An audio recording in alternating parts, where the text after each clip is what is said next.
Le 12 octobre 2020, le secrétaire d'État américain, M. Mike Pompeo, a publié sur le site web de son département un mail reçu le 18 janvier 2013 par son prédécesseur, Mme Hillary Clinton, dans lequel il est bien confirmé que la dictature algérienne est bel et bien impliquée avec les organisations terroristes ayant pignon au Sahara et au Sahel.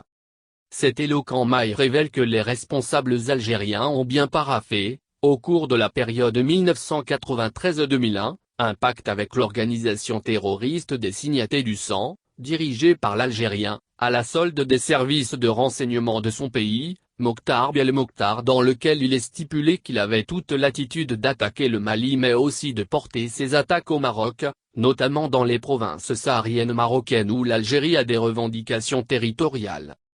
Les responsables algériens sont notamment accusés de protéger le séparatiste touareg reconverti en djihadiste, Iyad Aghali, et d'aucuns avaient par ailleurs vu sa main dans la vidéo de menaces publiée en septembre 2013 par Al-Qaïda au Maghreb islamique, AQMI, à l'encontre du Maroc, cette dernière étant d'autant plus dirigée par un de ses ressortissants, Abdelmalek Drkedel, dont l'armée française a finalement eu la peau au Mali, dans la localité de Talandak, le 3 juin 2020.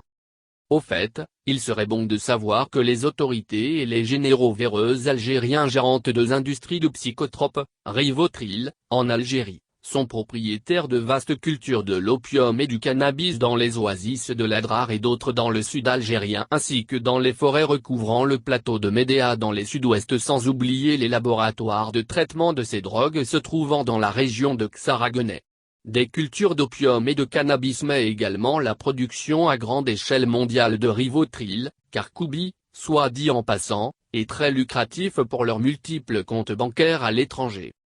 En finale, il serait vivement prescrit à ces pain-huppes de dirigeants et généraux algériens de chanter Lili Marleen selon la musique de la Légion étrangère française et de danser sur un air de chicken danse tout en jouant, défripés qu'ils sont, à la marelle dans leur casernement tout en matraquant et en jetant dans les geôles le peuple algérien, spécialité des militaires algériens sans oublier celle de s'engraisser comme des porcs.